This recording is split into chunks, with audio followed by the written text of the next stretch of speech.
Hello everyone, welcome to SK tutorial. आज के इस एपिसोड में मैं बात करने वाला हूं एनएफएल यानी कि नेशनल फर्टिलाइजर्स लिमिटेड में जो नॉन एग्जीक्यूटिव पोस्ट के लिए वैकेंसीज को रिलीज किए गए थे, जिसके एग्जामिनेशंस दिसंबर मंथ में अलग अलग डेट में अलग अलग पोस्ट के लिए कंडक्ट कराई गई थी।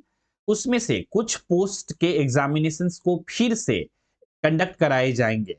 आप सभी को पता है कि एनएफएल ने बेसिकली कुछ कैंडिडेट को ईमेल और एसएमएस के माध्यम से रिक्वेस्ट किया है कि अगर आप फिर से एग्जामिनेशंस को देना चाहते हैं तो आप एनएफएल के ऑफिशियल वेबसाइट पर लॉगिन करके बेसिकली कंसेंट दे सकते हैं और आप फिर से एग्जामिनेशंस को दे सकते हैं।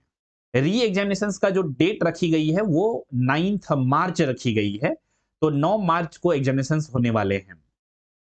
लेकिन हमने जो इससे पहले एक वीडियोस को बनाया था जिसमें हमने बताया था कि NFL non executive post examinations cancel, उसमें बहुत सारे बच्चों ने उस वीडियो के कमेंट सेक्शंस में पूछा है कि सर आखिर ऐसा क्यों?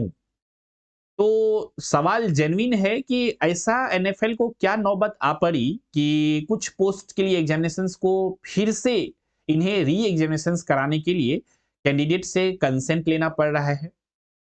बहुत सारे बच्चों ने ये भी रिक्वेस्ट किया है कि सर आरटीआई करने के बाद ही रियलिटी पता चल पाएगा कि आखिर क्या वजह थी। तो ऐसे में सवाल तो बहुत सारे हैं, लेकिन कुछ गिने चुने महत्वपूर्ण सवाल जो मुझे लगे उसके बारे में हमने आज के इस एपिसोड में आप सभी से बताया। कुछ बच्चों ने ये भी कहा कि कहीं दाल में कुछ काला तो नहीं है। अब ये काला और पीला तो बेसिकली क्लियरिटी के साथ वही बताएंगे, एनएफएल बताएं तो ज्यादा बेहतर है। खैर जो कुछ भी है, हम लोगों के बेसिकली हाथ में यही है कि फिर से जाके एनएफएल के ऑफिशियल वेबसाइट पे लॉगिन करें और कंसेंट देकर के एग्जामिनेशंस दे सकते हैं। हालांकि ये ऑप्शनल है, किसी भी कैंडिडेट को एग्जामिनेशंस फिर से देना है तो दे, नहीं देना है तो जो पुराने एग्जामिनेशंस के मार्क्स हैं उसी को कंसीडर कर लिए जाएंगे।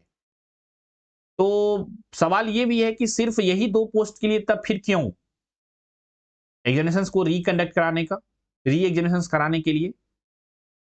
तो बहुत सारे सवाल हैं। आपका क्या बेसिकली इस सवाल को लेकर के सुझाव है? आप लोग इस वीडियो से कमेंट सेक्शंस में ज़रूर लिखिएगा। और क्या कुछ बेसिकली आप बोलना चाहते हैं एनएफएल को, वो भी इस वीडियो के कमेंट सेक्शन में लिख सकते हैं। और किसी भी प्रकार का सजेशन देना चाहते हैं तो इस वीडियो के कमेंट सेक्शन में लिख सकते हैं। अगर आपको ये वीडियोस पसंद आता है तो इस वीडियो को लाइक ज़रूर कर दीजिएगा और जितना ज़्यादा से ज़्यादा हो सके शेयर करिएगा। चैनल पे नए हैं तो इस चैनल को सब्सक्राइब कर लीजिएगा फॉर मोर वीडियोस नोटिफिकेशंस को पाने के लिए। तो इसी विचार के साथ रखते हैं आज के इस एपिसोड में बस इतना ही। याद रखिएगा, आज ही है लास्ट डेट। अगर आपको फिर से एग्जामिनेशंस देना है तो आप लोग कंसेंट दे सकते हैं आज भर ही। तो रखते हैं आज के इस एपिसोड में बस इतना ही। मिलेंगे बहुत जल्द ही आप सभी से अगले एपिसोड में। तब तक के लिए नमस्कार, जय हिंद, वंदे मातरम।